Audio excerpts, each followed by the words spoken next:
Subject science chapter પહેલું ખોરાક ક્યાંથી મળે છે. સ્ટાન્ડર્ડ 6 ની અંદર આપણે આગળના વિડીયોની અંદર જોયું કે જુદી જુદી રીતે છે તે પ્રાણીઓ છે તે ખોરાક મેળવતા હોય છે.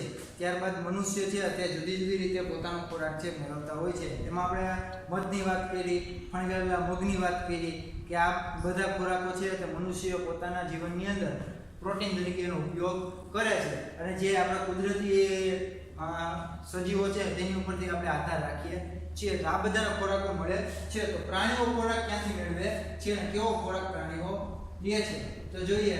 તો પ્રાણીઓ છે ખોરાકમાં શું લે છે?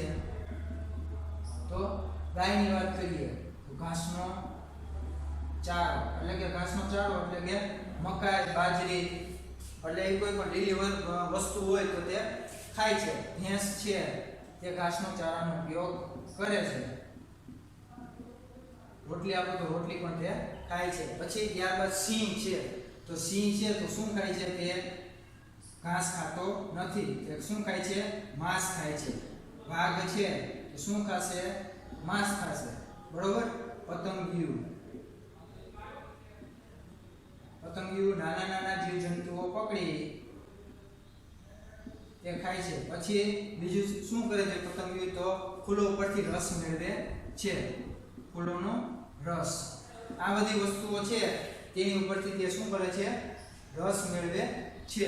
ત્યારબાદ ગરોળી છે નાના નાના જીવજંતુઓ અને ફૂલોનો રસ.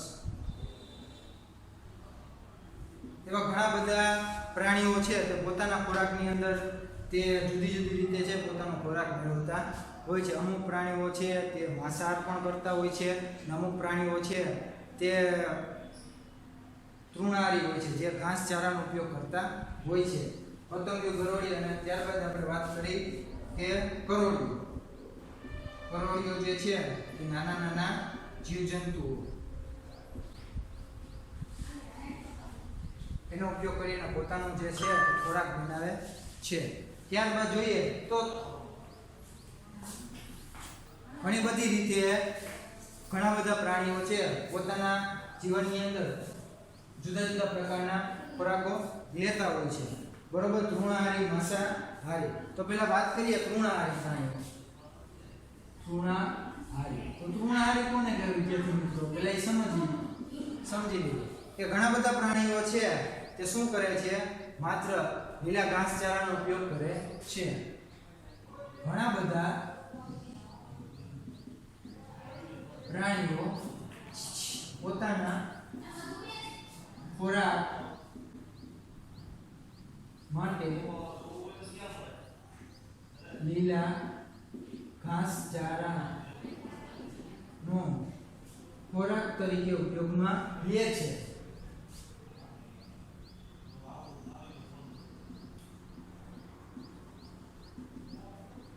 જેને આપણે તૃણાહારી પ્રાણીઓ કહીએ છીએ, જેમાં ઘાસ, મકાઈ, બાજરી આ બધી લીલી વનસ્પતિઓ છે તેનો ઉપયોગ આપણે તેની અંદર કરી શકીએ છીએ. ત્યારબાદ જોઈએ તો માંસાહારી. તો માંસાહારી પ્રાણીઓની અંદર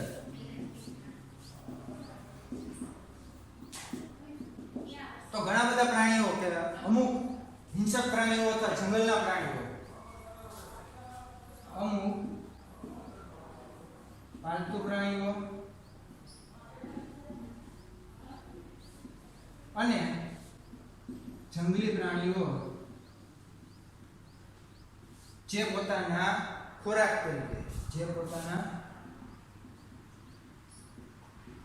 તરીકે ઘણા બધા પ્રકારના માંસનો ઉપયોગ કરે છે.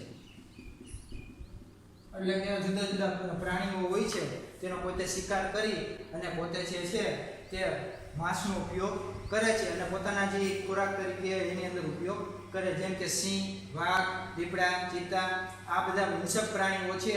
બરોબર. અને અમુક તમે પાલતુ પ્રાણીઓ લ્યો તો કૂતરો છે, બિલાડી છે, આ બધા કેવા છે? માંસાહારી પ્રાણીઓ છે, જેને આપણે પાલતુ પ્રાણી તરીકે પણ ઓળખીએ છીએ અને એક પ્રકારના હિંસક પ્રાણીઓ છે. અમુક વખતે તમે જુઓ તો ઘણી વખત છે તેના સ્વભાવની અંદર ફેરફાર જોવા મળતો હોય. તે અમુક પ્રકારના હોર્મોન્સ ક્રિએટ કરે છે, જેના કારણે તે કેવા થાય છે, તે ઘણી બધી વખત તે આપણી સામે પણ પ્રહારો કરી શકે છે. આ પ્રકારના પ્રાણીઓ છે તે પોતાના ખોરાકની અંદર માંસનો પણ ઉપયોગ કરતા તમને જોવા મળે છે. આ પ્રકારના પ્રાણીઓ છે તે આપણે એને ઓળખી શકીએ છીએ.